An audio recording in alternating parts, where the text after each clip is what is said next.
السلام علیکم ورحمۃ اللہ وبرکاتہ۔ الحمد للہ وکفا وسلام علی عبادہ الذین اصطفى، اما بعد۔ اعوذ باللہ من الشیطان الرجیم، بسم اللہ الرحمن الرحیم۔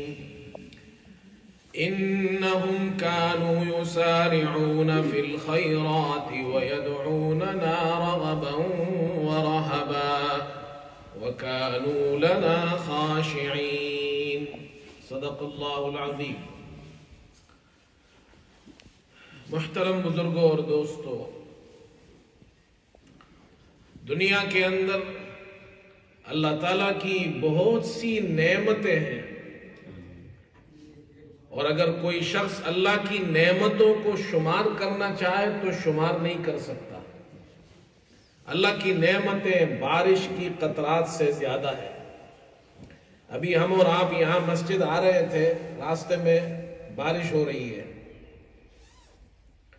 اور آج صبح سے ٹھیک ٹھاک بارش ہو رہی ہے۔ اللہ تعالیٰ نے، گرمی کا موسم تھا، کچھ گرمی شروع ہوئی تھی، پھر کل سے بادل آئے اور بارش شروع ہو گئی، تو بارش کے کتنے قطرات ہیں، کیا ہم اور آپ گن سکتے ہیں؟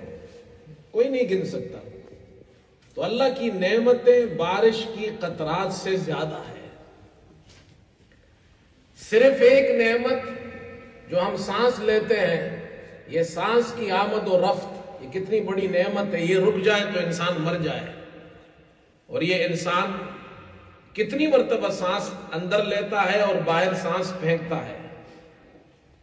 یہ آمد و رفت کتنی بڑی نعمت ہے، اسے ہم شمار نہیں کر سکتے۔ تو اللہ کی بہت سی نعمتیں ہیں، ان نعمتوں میں ایک نعمت علم ہے۔ علم بہت بڑی نعمت ہے۔ انسان کو دنیا میں علم کی بہت ضرورت ہے۔ یہ دنیا میں جتنی ترقی آپ دیکھ رہے ہیں، یہ علم کے بدولت ہے۔ انسان جب پیدا ہوتا ہے تو اس کے پاس علم نہیں ہوتا، اللہ نے اس کو علم کے اسباب عطا کیے ہیں۔ فرمایا واللہ اخرجکم من بطون امہاتکم لا تعلمون شیئا۔ اللہ نے تمہیں تمہارے ماؤں کے پیٹوں سے پیدا کیا ہے، اور تم اس وقت کچھ نہیں جانتے تھے۔ لا تعلمون شیئا، کچھ بھی نہیں جانتے تھے۔ وَجَعَلَ لَكُمُ السَّمْعَ وَالْأَبْصَارَ وَالْأَفْئِدَةَ، اللہ تعالیٰ نے تمہارے لیے کان، آنکھیں اور دل بنائے تاکہ تم اللہ کا شکر ادا کرو اور ان کے ذریعے تم علم حاصل کرو۔ تو علم بہت بڑی دولت ہے۔ اور پھر دین کا علم، قرآن کا علم، حدیث کا علم اور فقہ کا علم، جو شرعی مسائل اور احکام قرآن و حدیث سے نکالے گئے ہیں، یہ علوم میں سب سے بڑے علم ہے۔ دینی مدارس اور جامعات میں یہ علوم پڑھائے جاتے ہیں۔ ان علوم کے سیکھنے کے لیے جو ضروری علوم ہے وہ شروع میں پڑھائے جاتے ہیں، تو پھر 12 سال 15 سال 16 سال پڑھنے کے بعد وہ عالم بن جاتا ہے، اس کے پاس دین کا علم ہوتا ہے، اسے عالم دین کہا جاتا ہے۔ اور عالم دین کا اتنا بڑا مقام ہے کہ رسول کریم صلی اللہ علیہ وسلم نے فرمایا العلماء ورثۃ الانبیاء، علماء انبیاء کے وارث ہیں۔ اور یہ کون سی وراثت ہے علماء کے پاس؟ آپ نے فرمایا کہ انبیاء کے وارث ہے یہ علماء۔ کس چیز میں وارث ہے؟ فرمایا انبیاء درہم اور دینار میں وارث نہیں بناتے کسی کو، مال اور دولت میں وارث نہیں بناتے۔ وَإِنَّمَا وَرَّثُوا الْعِلْمَ، انبیاء علم میں وارث بناتے۔ انبیاء کی وراثت علم میں ہوتی ہے۔ کتنا بڑا مقام ہے، ایک عالم انبیاء کا وارث ہوتا ہے۔ لیکن یاد رکھیے، یہ حدیث تو آپ نے سنی ہوگی، بارہا سنی ہوگی، ہم اس حدیث کو پڑھتے ہیں اور سنتے ہیں، لیکن ایک بات ہمیں یاد رکھنی چاہیے۔ حضرت تھانوی رحمت اللہ علیہ فرماتے اس حدیث میں آپ صلی اللہ علیہ وسلم نے فرمایا وَإِنَّمَا وَرَّثُوا الْعِلْمَ، انبیاء کی میراث علم ہے۔ العلم سے مراد کامل علم ہے، صرف علم نہیں ہے کہ اگر کسی شخص نے علم سیکھ لیا تو وہ انبیاء کا وارث بن گیا، بلکہ اس کے لیے ضروری ہے وہ اس علم پر عمل بھی کرے۔ اگر عالم دین کا عمل اس علم پر نہیں ہے تو وہ نبی کا وارث نہیں ہو سکتا۔ اس لیے کہ علم کامل اس وقت ہوتا ہے جب اس علم پر عمل کیا جائے۔ عبداللہ ابن عمر رضی اللہ عنہما فرماتے ہیں العلماء هم الذین یعملون بما یعلمون، علماء وہ ہوتے ہیں جو اپنے علم پر عمل کرتے ہیں۔ جس شخص کے پاس اگر کسی شخص کے پاس بہت زیادہ علم ہے لیکن عمل اس کا غلط ہے تو وہ عالم نہیں ہے، وہ نبی کا انبیاء کا وارث نہیں ہے۔ انبیاء علیہ السلام علم میں بھی کامل ہوتے ہیں، عمل میں بھی کامل ہوتے ہیں، اور عمل انسان کا 3 قسم کا ہوتا ہے۔ ایک عمل جوارح کا، اس کے اعضاء کا عمل، اس کے جو بدن کے اعضاء ہے اس سے وہ عمل کرتا ہے۔ ایک ہے زبان کا عمل اور ایک ہے دل کا عمل۔ یہ 3 قسم کے اعمال انسان کے بدن سے صادر ہوتے ہیں۔ اللہ تعالیٰ نے قرآن پاک میں انبیاء علیہ السلام کا ذکر فرمایا، ان کے واقعات ذکر کیے سورہ انبیاء میں، اور پھر آخر میں واقعات ذکر کرنے کے بعد ان کے عمل کو ذکر کیا۔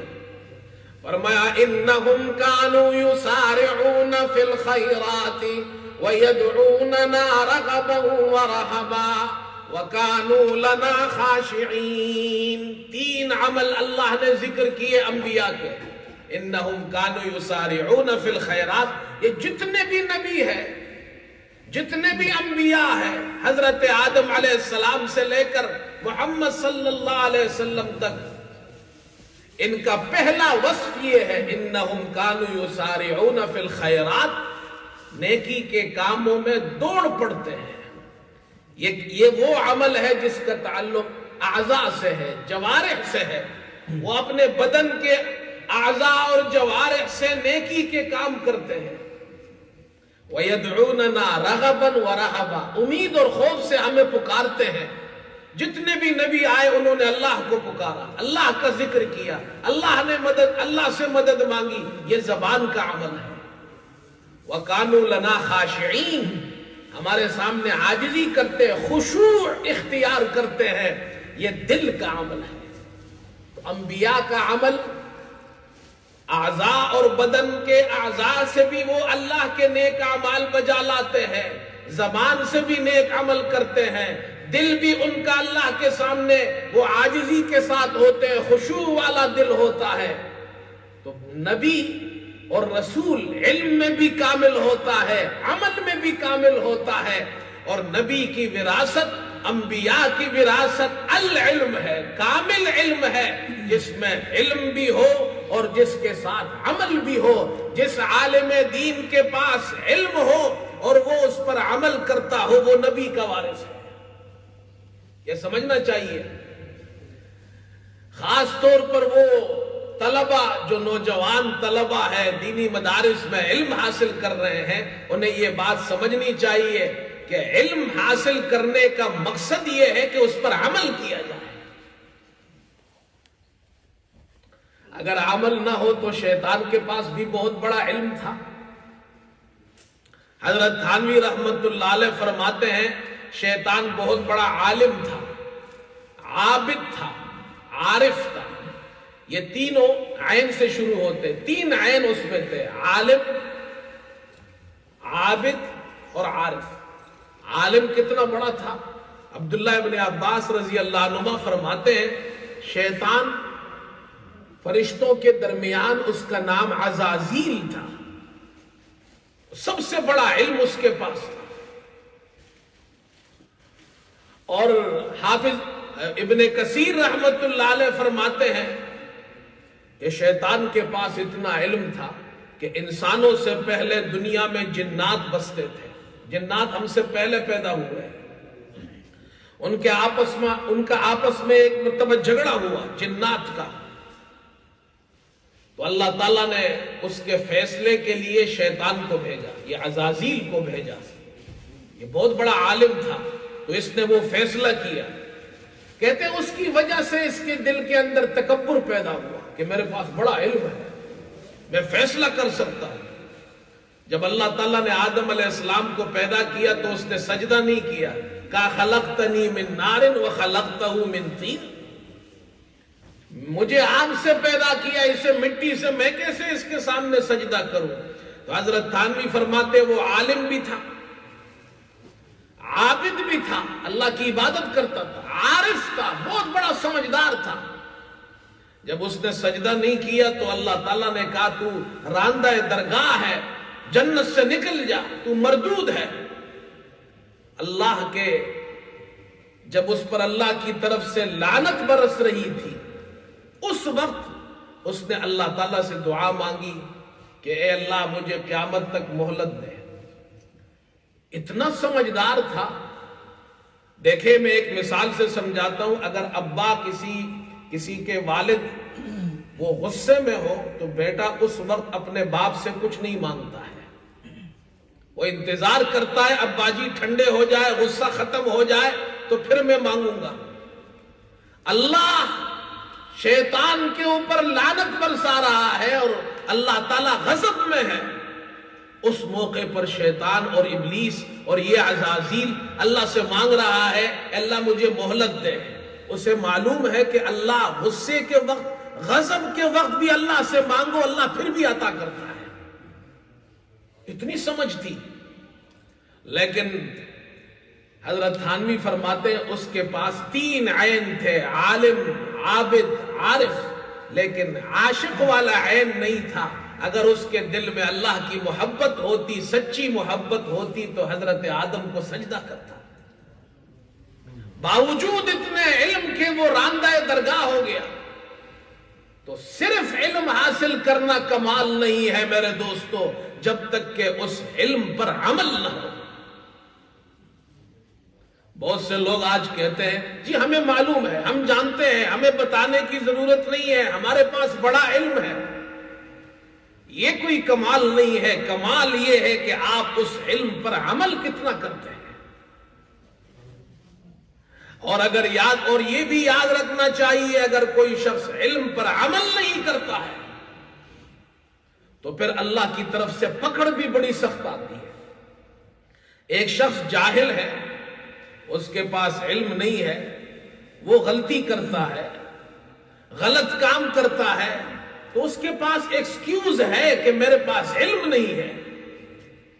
لیکن ایک شخص کے پاس علم ہے، جانتا ہے، اس کے باوجود گناہ کرتا ہے، معصیت کرتا ہے، تو اس پر اللہ کی پکڑ بھی سخت آتی ہے۔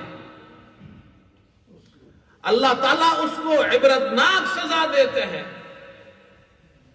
چنانچہ قرآن پاک میں اللہ تعالیٰ نے ایسے ایک عالم کا واقعہ ذکر کیا ہے جو بنی اسرائیل کے زمانے میں تھا، حضرت موسیٰ علیہ السلام کے زمانے میں۔ بہت بڑا عالم تھا اس وقت کا، نام اس کا بلعم بن باعورہ تھا۔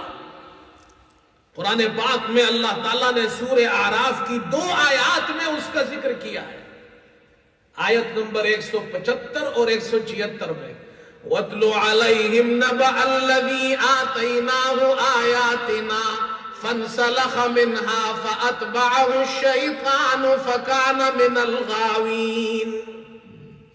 یہ بلعم بن باعورہ بیت المقدس کے پاس رہتا تھا اور اس دور کا بہت بڑا عالم تھا۔ بعض علماء نے لکھا ہے کہ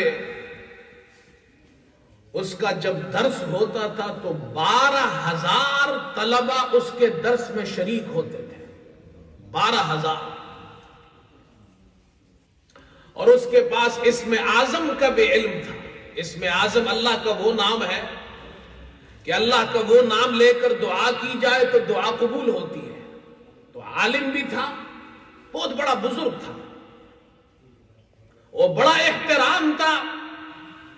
حضرت موسیٰ علیہ السلام جب فرعون کو اللہ نے غرق کیا تو وہ اپنی قوم کو بنی اسرائیل کو لے کر نکلے. اللہ نے ان کو دریا پار کرا دیا، فرعون کو اس کے لشکر سمیت غرق کر دیا. حضرت موسیٰ علیہ السلام بنی اسرائیل کو لے کر نکلے اور کہا کہ تم ارض مقدس کی طرف نکلو، جہاد کرو جبارین سے. یا قوم ادخلوا الارض المقدسة التي كتب الله لكم ولا ترتدوا على ادباركم فتنقلبوا خاسرین. موسیٰ علیہ السلام نے یہ لے کر نکلے. ادھر بیت المقدس میں جبارین کی حکومت تھی. جبارین کو پتہ چلا کہ حضرت موسیٰ علیہ السلام اپنی قوم کو لے کر بیت المقدس پہنچ رہے ہیں تو وہ ڈر گئے. اور وہ یہ واقعہ مشہور ہو گیا تھا کہ فرعون غرق ہو چکا ہے. اللہ تعالیٰ نے موسیٰ علیہ السلام کو کامیابی عطا کی. وہ جانتے تھے کہ حضرت موسیٰ علیہ السلام اگر آ گئے تو ہماری خیر نہیں ہے. تو وہ دوڑتے دوڑتے بلعام بن باعورہ کے پاس گئے جو ان کا بہت بڑا عالم تھا. اس عالم کے پاس گئے اور انہیں معلوم تھا کہ اس شخص کے پاس اسم اعظم کا علم ہے، یہ دعا کرے تو دعا قبول ہوتی ہے. تو انہوں نے بلعام بن باعورہ سے کہا کہ آپ موسیٰ علیہ السلام کے خلاف دعا کریں تاکہ وہ ہم پر حملہ نہ کرے. ان کے خلاف دعا کرے یعنی بد دعا کرے آپ. تو بلعام بن باعورہ نے کہا کہ میں یہ کام نہیں کر سکتا، اس لیے کہ وہ اللہ کے نبی ہے، ان کے ساتھ فرشتے ہوتے ہیں، اللہ ان کی مدد کرتا ہے. اور اگر میں نے ایسا کیا، بد دعا میں نے مانگی اللہ سے، ان کے خلاف میں نے دعا کی تو میری دنیا اور آخرت دونوں برباد ہو جائے گی. وہ جانتا تھا، عالم تھا، وہ یہ جانتا تھا کہ اگر میں نے یہ ایسا کیا تو میں تباہ ہو جاؤں گا. لیکن قوم کے لوگوں نے اسے مجبور کیا، اس پر دباؤ ڈالا کہ نہیں،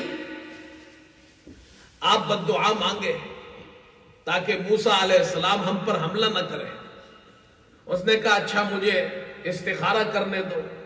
استخارہ کیا. خواب میں اللہ تعالیٰ نے اسے کسی ذریعے سے بتایا کہ ایسا کام مت کرو، اس پہ تباہی ہے. قوم کے لوگوں کو اس نے کہا میں ایسا کام نہیں کر سکتا. تو وہ لوگ بہت بڑا ہدیہ لے کر پہنچ گئے حضرت کے پاس. یاد رکھو جب مال آتا ہے تو پھر انسان اگر خدا کا خوف نہ ہو، کتنا ہی بڑا بزرگ ہو، عالم ہو، تباہ ہو جاتا ہے. وہ مال لے کر آئے، دولت لے کر آئے، نذرانہ لے کر آئے. گویا ایک رشوت تھی. بہت بڑا ہدیہ پیش کیا، بہت بڑا مال اور دولت وہ پیش کی. تو کہتے ہیں اس کی بیوی نے اسے مجبور کیا کہ اتنی دولت ہاتھ آ رہی ہے یہ لے لو. تو اس نے وہ دولت لے لی. کہا ٹھیک ہے آؤ، موسیٰ علیہ السلام کے خلاف میں دعا کرتا ہوں، بد دعا کرتا ہوں. اب اس نے ہاتھ اٹھایا اور موسیٰ علیہ السلام کے خلاف دعا کرنے لگا. جب بد دعا کے الفاظ اس کی زبان سے نکلنے لگے تو اللہ کی قدرت دیکھیے کہ وہ موسیٰ علیہ السلام کے خلاف جو دعا کرنا چاہتا تھا وہ اپنے خلاف اور جبارین کے خلاف اس کے منہ سے نکلنے لگی. الفاظ اب اپنے خلاف نکل رہے ہیں. تو وہ قوم کے لوگ چیخ پڑے کہ آپ تو ہمیں بد دعا دے رہے ہیں، ہم تو آپ سے کہہ رہے تھے موسیٰ علیہ السلام کو بد دعا دیجیے، آپ تو ہمیں بد دعا دے رہے ہیں. اس نے کہا یہ میرے اختیار میں نہیں، اللہ نے میری زبان کو میرے اختیار سے نکال دیا ہے. بے اختیار اس کے منہ سے اللہ نے ایسا موڑ دی، اس کی زبان ایسی موڑ دی کہ اب وہ اپنے آپ پر بد دعا کر رہا ہے. اور پھر اس کی حالت کیا ہوئی اللہ تعالیٰ نے قرآن میں ذکر کیا ہے. یہ آیت ہمیشہ یاد رکھنی چاہیے کہ صرف علم حاصل کرنا کمال نہیں ہے اگر عمل خلاف ہو. فرمایا وَاتْلُ عَلَيْهِمْ نَبَأَ الَّذِي آتَيْنَاهُ آيَاتِنَا فانسلخ منها فأتبعه الشيطان فكان من الغاوين۔ اللہ اپنے حبیب صلی اللہ علیہ وسلم سے ارشاد فرما رہے ہیں کہ آپ اس شخص کا یعنی بلعم بن باعورہ کا اس کی خبر ان لوگوں کو پڑھ پڑھ کر سنائیے، ان کو بتائیے کہ اس کے ساتھ کیا ہوا تھا۔ اور وہ شخص کون تھا؟ جسے ہم نے اپنی آیتیں عطا کی تھی، علم عطا کیا تھا، لیکن وہ اس علم سے نکل گیا اور شیطان اس کے پیچھے پڑ گیا۔ علماء فرماتے ہیں جب عالم دین اپنے علم پر عمل نہیں کرتا تو شیطان اس کے پیچھے پڑ جاتا ہے اور وہ گمراہوں میں سے ہو گیا۔ آگے اللہ تعالیٰ فرماتے ہیں وَلَوْ شِئْنَا لَرَفَعْنَاهُ بِهَا وَلَكِنَّهُ أَخْلَدَ إِلَى الْأَرْضِ وَاتَّبَعَ هَوَاهُ، اگر ہم چاہتے تو ان آیات اور اس علم کی وجہ سے اسے بلند مقام عطا کرتے، لیکن وہ تو دنیا کی طرف مائل ہو گیا اور خواہشات کی اتباع کرنے لگا۔ یہ دو چیزیں عالم دین کو تباہ کر دیتی ہے۔ ایک یہ کہ جب وہ علم دین کو دنیا کے لیے استعمال کرتا ہے، علم کو بیچ دیتا ہے، اور دوسری چیز جب وہ اپنے خواہش نفس کی اتباع کرتا ہے، خواہشات کے پیچھے پڑ جاتا ہے، تو پھر اللہ تعالیٰ اسے تباہ کر دیتا ہے۔ اب اس کی تباہی کیسے ہوئی؟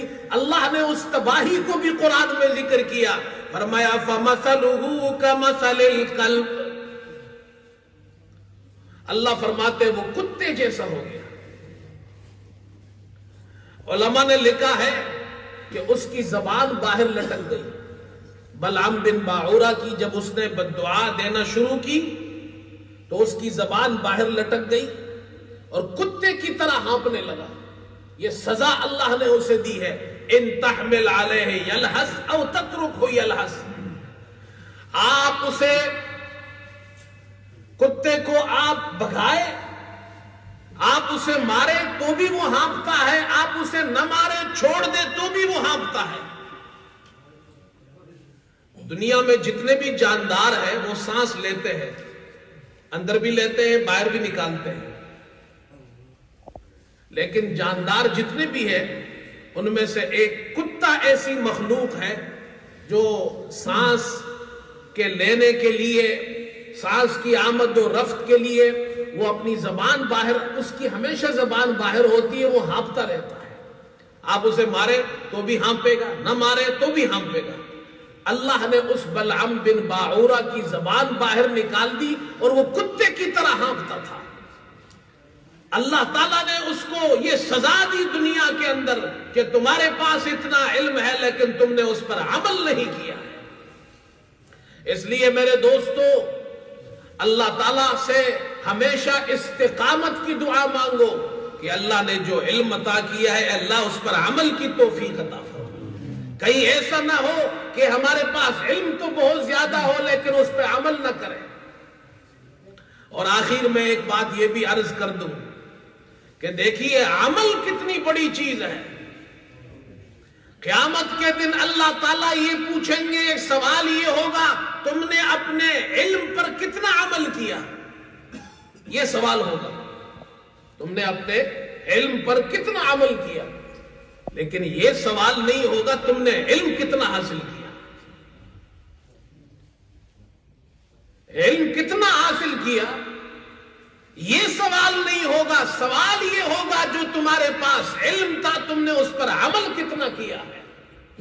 اگر عمل علم کے مطابق ہے اور وہ عالم دین ہے تو نبی کا وارث ہے، اور اگر اس کا عمل غلط ہے، علم اس کے پاس جتنا بھی ہو، تو پھر وہ شیطان کی طرح ہے جس کے پاس علم تھا لیکن اس نے عمل نہیں کیا۔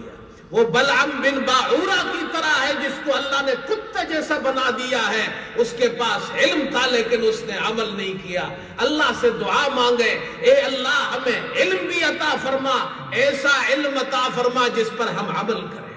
وآخر دعوانا الحمد